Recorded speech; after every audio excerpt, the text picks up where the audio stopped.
Bonjour à tous, aujourd'hui je vous présente une petite vidéo sur l'alignement de points. Cet exercice s'inscrit dans le chapitre Vecteur du plan au programme de seconde. Donc c'est un exercice classique que l'on peut retrouver dans les manuels scolaires ou encore dans les exercices donnés par les professeurs qui apparaissent parfois même dans les contrôles. Donc je vais lire l'énoncé. On considère trois points A, B et C. Alors, le premier point, A pour coordonnées moins 12, moins 7, B a pour coordonnées 14, moins 6, et C de coordonnées 16, moins 3. Et la première question, les points A, B et C sont-ils alignés? Alors, pour répondre à cette question, il faut bien évidemment faire référence aux vecteurs qui sont présents tout au long de ce chapitre. Les vecteurs, donc, on peut former plusieurs vecteurs à partir de ces trois points. Et en particulier, donc là je vais faire un petit dessin pour mettre le problème en évidence. Voilà, pour mettre le problème en évidence. Donc si l'on considère un vecteur AB et un vecteur BC, avec les points ici, là, voilà. Donc on peut annoter maintenant ces vecteurs, BC, AB et BC. Alors, en jouant avec la notion de vecteur, on pourra montrer que les trois points sont alignés. Oui, mais à quelles conditions? Eh bien, les trois points A, B et C sont alignés si et seulement si les vecteurs AB et BC ont la même direction. Mais en langage mathématique, un peu plus mathématique, qu'est-ce que ça veut dire que deux vecteurs ont la même direction? Eh bien, ça veut dire qu'ils sont tout simplement collinaires. Donc, on peut dire deux vecteurs U et V sont collinaires si et seulement si ils ont la même direction. Alors, il existe d'autres propriétés qui énoncent cela d'une façon différente en abordant la notion de coordonnées. Deux vecteurs U et V sont collinaires si et seulement si leurs coordonnées sont proportionnelles, ou encore avec l'usage du déterminant. Donc deux vecteurs sont collinaires si et seulement si le déterminant de U et V, donc on parle des vecteurs U et V, égale à 0. Autrement dit, il est nul. Donc nous utiliserons le déterminant dans la première question et dans la deuxième question. C'est un choix personnel. Je le dirai peut-être tout à l'heure, mais je trouve que le déterminant est un outil mathématique très puissant qui permet de faire peu d'erreurs. Donc il existe d'autres méthodes, bien évidemment, pour montrer que deux vecteurs sont collinaires, comme je l'ai dit, en montrant simplement que les coordonnées des deux vecteurs sont proportionnelles. Il existe le critère de collinéarité, si vous regardez d'autres vidéos YouTube. Mais moi, c'est un choix personnel, encore une fois, je privilégie l'usage du déterminant. Donc, revenons à nos moutons. Alors, si on arrive à montrer que les vecteurs AB et BC sont collinaires, alors les points A, B et C sont alignés. C'est-à-dire qu'ils peuvent se placer sur une même droite, sur un même segment, ou encore sur une même demi-droite. On pourra dire qu'ils sont portés par la droite, et à ce moment-là, vous vous en doutez, ils auront la même direction. Et donc ils seront alignés. Donc, en revanche, si les vecteurs AB et BC ne sont pas collinaires, alors ils n'ont pas la même direction, et, de plus, les points A, B et C ne sont pas alignés. De plus, ici, il va falloir choisir les vecteurs judicieusement, puisque il faut absolument qu'il y ait une lettre en commun, une lettre commune aux notations des deux vecteurs. Parce que sinon, ça ne fonctionnerait pas. On aurait un vecteur ici, et oui, mais les points A, B, C, ou je ne sais pas, si on prend un autre exemple, ne sont pas du tout alignés. Donc il faut qu'on ait deux vecteurs collinaires et qui possèdent une lettre en commun. Et donc là, après on met les vecteurs bout à bout et ça fonctionne très bien. Donc je peux effacer le petit dessin, et nous allons commencer par calculer les coordonnées des vecteurs AB et BC. Alors on y va. Soit deux vecteurs, soit Alors je vais essayer d'écrire petit, hein, parce que j'ai pas beaucoup de place malheureusement. Soit deux vecteurs AB et BC. AB et BC. Voilà. Calculons leurs coordonnées. Hein, donc c'est toujours bien d'annoncer ce que l'on fait, hein. Comment est-ce que l'on va aborder notre raisonnement logique. Hein. Donc soit deux vecteurs AB et BC, ben, donc là on va dire, hein, on va annoncer que nous allons utiliser deux vecteurs AB et BC, et puis première étape, on calcule leurs coordonnées. Alors on y va. Donc déjà les coordonnées de AB. Hein. Alors coordonnées de AB, ou en général coordonnées de vecteurs, comment est-ce qu'on calcule cela? Eh bien tout simplement en faisant de la sorte. Hein. Donc il faut calculer des différences entre l'abscisse du point B et l'abscisse du point A, et enfin en dessous l'ordonnée du point B et l'ordonnée du point A. Donc je vous rappelle, hein, ici c'est ici c'est l'abscisse du point A, et ici c'est l'ordonnée. Hein. Donc là, on pourrait noter ça. A de coordonnées x, y, où x c'est la coordonnée en abscisse, et le y, la coordonnée sur l'axe des ordonnées. Voilà. Donc ça se démontre, hein, il existe une démonstration toute simple. Ici on va uniquement utiliser, hein, cette propriété fondamentale. Donc on y va. Donc là on n'aura plus qu'à remplacer. Hein. Donc xb moins xa, xb est ici, hein, moins xa, c'est 14 moins, et attention, xa c'est moins 12. Donc la différence vaut 14 moins 12. Donc 14 plus 12. Voilà. Attention à ne pas se tromper, hein, sur les signes moins qui font beaucoup de dégâts. Alors 14 plus 12, ce qui fait 26. Hein. Et enfin, YB moins YK, eh bien, il n'y a plus qu'à regarder du côté droit. Moins 6 moins 7 donne moins 6 plus 7. Donc 1. Voilà, nous avons les coordonnées du vecteur AB. Et enfin, il faut calculer les coordonnées du vecteur BC. Donc là, c'est à peu près pareil. Hein. Alors je devrais même mettre BC dans l'alignement en fait. Donc on commence toujours par le point d'arrivée, hein, le point non pas d'origine, mais le point où il y a la flèche du vecteur. Donc xc moins xb, et en dessous, hein, yc moins yb. Alors ça c'est aussi une notation un peu particulière. Certains préfèrent écrire les coordonnées du vecteur en ligne, ce qui est admis. Hein.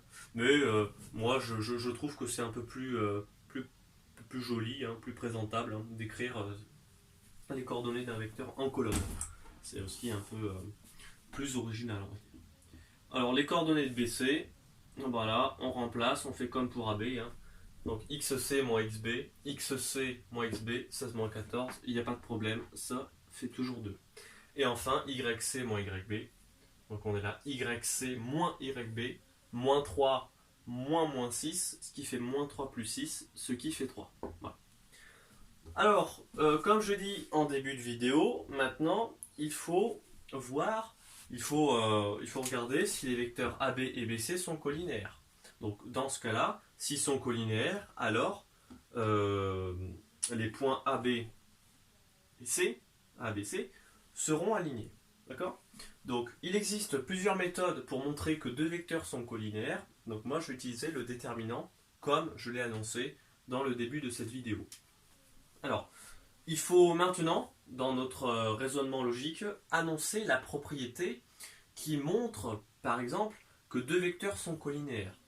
Donc, je le répète, hein, deux vecteurs U et V sont collinaires si et seulement si leur déterminant est nul.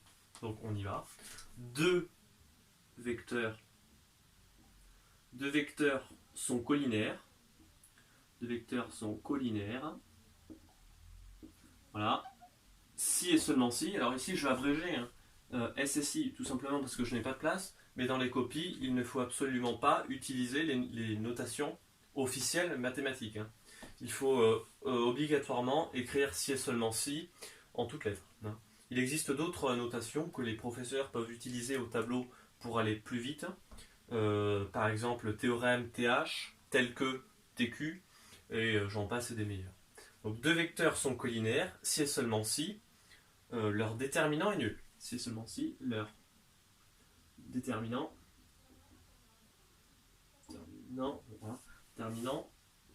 est nul.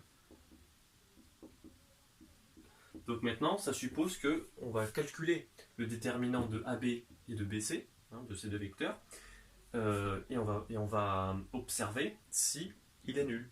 Donc si le déterminant de AB et BC est nul, alors les deux vecteurs sont collinaires et les points A, B et C sont alignés. Et si ce n'est pas le cas, donc c'est-à-dire que si le déterminant des vecteurs AB et BC n'est pas nul, alors ces deux vecteurs ne sont pas collinaires et les points A, B et C ne sont pas alignés. Donc on calcule, alors, on y va, hein, on calcule det, voici la notation, det de AB, B et BC. Hop. Donc comment est-ce que cela se présente? Eh bien tout simplement det de AB, le déterminant d'AB et de BC est égal, alors voilà, on fait ce que l'on appelle, c'est pas une matrice, c'est pas tout à fait une matrice, ça ressemble à ce que l'on appelle, enfin bon, parfois on présente les matrices hessiennes de la sorte, mais non, c'est juste pour dire qu'il y a deux barres distinctes de part et d'autre des coordonnées, des vecteurs que l'on va écrire là. Ce n'est pas tout à fait une matrice, on peut dire que c'est un tableau voilà, où l'on indique les coordonnées des vecteurs. Hein, donc ici on va indiquer les coordonnées du vecteur AB, donc 26 et 1, et BC de l'autre côté, 2, 3, voilà. De telle façon à former voilà, un tableau assez... un tableau carré, on va dire. Donc ensuite, comment est-ce que cela se calcule? Eh bien, il faut tout simplement faire le produit des deux nombres qui sont ici, moins le produit des deux nombres qui est là. Alors, on y va. Donc ceci, c'est égal à 26 moins 3, moins, entre parenthèses, 2 fois 1. Bon, bah 2 fois 1, ça fait 2. Donc, moins 2. Alors, pardon, j'ai mis 26. Moins 3, mais c'est plutôt 26 fois 3. C'est beaucoup mieux comme ça. Et donc 26 fois 3, moins 2. Eh bien oui, ça c'est bien différent de 0. Hein. Bon, je vous laisse le calculer, mais c'est bien différent de 0. Donc, comme det déterminant de AB et BC est différent de 0, qu'est-ce que cela sous-entend? Cela sous-entend que les vecteurs AB et BC ne sont pas collinaires. Donc, comme déterminant, les vecteurs AB et BC ne sont pas collinaires. Et donc, qu'est-ce que vous en déduisez? Eh bien, que les points A, B et C ne sont pas alignés. Hein, donc, A et B, C ne sont pas collinaires. Donc, les vecteurs A, B et B, C ne sont pas. Donc, les points A, B et C ne sont pas alignés. Voilà. Donc nous avons répondu à la première question. Alors, je regarde juste derrière la caméra si on voit bien ça là. Ouais, bah oui, on le voit, je crois. Bon, ben, peut-être regarder, mais bon, si on ne voit pas, je vous le dis. Hein. Comme le déterminant de AB et de BC est différent de 0, alors les vecteurs AB et BC ne sont pas collinaires, et donc les points A, B et C ne sont pas alignés. Hein. Ça, on peut le comprendre facilement si on refait le dessin que j'avais fait au début de la vidéo. Voilà, donc nous avons répondu à la première question, et maintenant j'efface le tableau pour que l'on passe à la deuxième question. J'essaie de faire sans vitesse. Voilà, donc maintenant passons à la deuxième question. Je vous la lis. Soit le point D de coordonnées A, moins 2, déterminez A tel que les points A, B et D soient alignés. Alors déjà ici, le A, c'est le A qui est là. Hein. Donc dans cette question, on nous demande de déterminer la coordonnée petit a, donc la coordonnée sur l'axe des abscisses de D.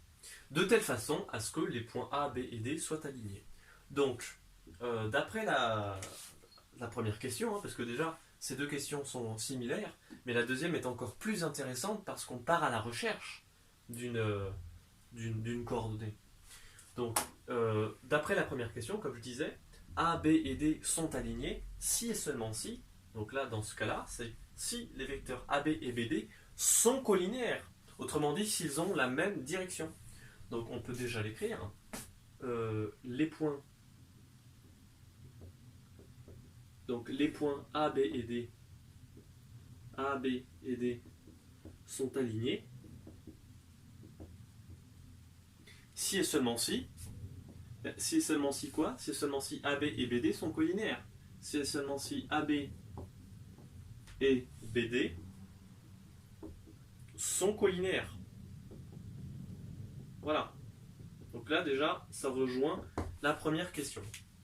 Bon, mais donc les points A, B et D sont alignés si et seulement si AB et BD sont collinaires. Alors, là, ça suppose qu'il faut déjà calculer les coordonnées de AB et de BD. Ensuite, avec leurs coordonnées, on va voir si... en fait, avec les coordonnées, il va falloir établir une condition. Voilà, c'est ça que je veux dire. Il va falloir établir une condition. Mais on va rappeler après que AB et BD sont collinaires si et seulement si le déterminant de AB et de BD est nul. Donc si et seulement si det de AB et de BD égale 0. Et donc, c'est en résolvant cette équation à la fin que l'on va pouvoir trouver la valeur de A. Hein, on va être amené à résoudre une équation du premier degré à une inconnue. On sait faire ça depuis la quatrième, peut-être voir la fin de cinquième pour certains, et on va trouver A facilement. Hein. Et puis ensuite, on sera en toute règle. Hein. C'est-à-dire que c'est bien ça qu'il faut faire. On nous demande la valeur de A. Oui, mais cette valeur de A, elle est valable si et seulement si les vecteurs AB et BD sont collinaires. Ah oui, mais si AB et BD sont collinaires, c'est-à-dire que les points A, B et D sont alignés. Donc là, c'est bien ce qu'on me demande. Donc c'est bon. Alors déjà, avant de parler de ça, hein, calculons les coordonnées de AB. Oui, alors je sais que AB, on vient de le calculer tout à l'heure. Bon, ce n'est plus ni moins que XB moins XA, et enfin YB moins YA. Là, il faut aller tout doucement pour... Parce qu'en fait, là, si c'est faux, déjà, si là c'est faux, alors tout le reste est faux, hein, c'est même plus la peine. Donc, je l'ai calculé tout à l'heure, donc je me rappelle que ça faisait 26, hein, XB moins XA, 14 moins 12, donc ça fait 14 plus 12, donc 26. Et enfin, YB moins YA, YB moins 6 moins 7, c'était moins 6 plus 7, donc 1. Voilà. Et il faut également calculer les coordonnées de BD. Coordonnées de vecteur BD. Donc là, c'est XD moins XB, hein, XD moins XB, et en dessous, c'est YD moins YB.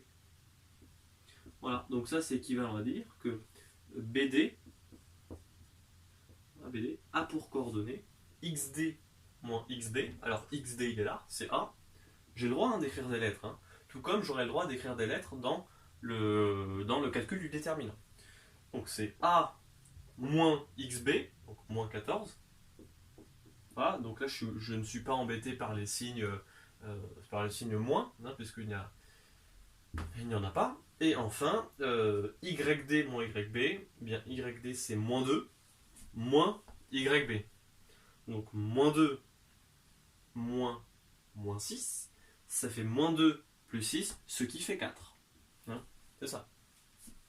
Bon, mais maintenant, on peut dire, comme je l'ai dit juste tout à l'heure, AB, on peut écrire, hein, AB et BD sont collinaires, si et seulement si. Si et seulement si quoi? Si et seulement si leur déterminant est nul. Seulement si leur déterminant est nul. Seulement si leur déterminant est nul. Donc si det de AB et de BD égale 0. Hein, donc on va être amené à résoudre cette équation. Alors on y va. Det déterminant de AB et BD égale 0 est équivalent à dire que, alors, déterminant de AB et de BD. Donc ici on a AB. Les coordonnées de AB c'est 26 et 1. Et les coordonnées de BD c'est quoi? Eh bien c'est A-14 et 4. A-14 et 4 en dessous. Égale 0. Donc ici on a cette équation à résoudre. Mais ça, tout à l'heure on a calculé tout à l'heure un déterminant. Et c'est ce que l'on va faire. Ici on aura une inconnue A que l'on déterminera tout à l'heure que avec la résolution d'équation, on arrivera à déterminer la valeur de A. Donc c'est équivalent à quoi ça? À 26 moins 4, d'accord? Pardon, à 26 fois 4, moins A moins 14, entre parenthèses, fois 1. Donc c'est-à-dire moins, entre parenthèses, A moins 14, égale 0. Donc ça c'est équivalent à dire que, alors 26 fois 4, on y va, 6 fois 4, 24, je mets 4, je retiens 2, 4 fois 8, 4 fois 2, 8, plus de 10, 104, moins A plus 14 égale 0. Je vous rappelle, quand il y a un moins devant une parenthèse, on peut dire on inverse les signes. C'est entre guillemets. Parce qu'en fait, le moins, c'est comme si vous aviez moins 1 multiplié par la parenthèse. Voilà. Donc, alors maintenant, on termine notre résolution d'équation. Donc, 104 plus 14, ça nous fait 118.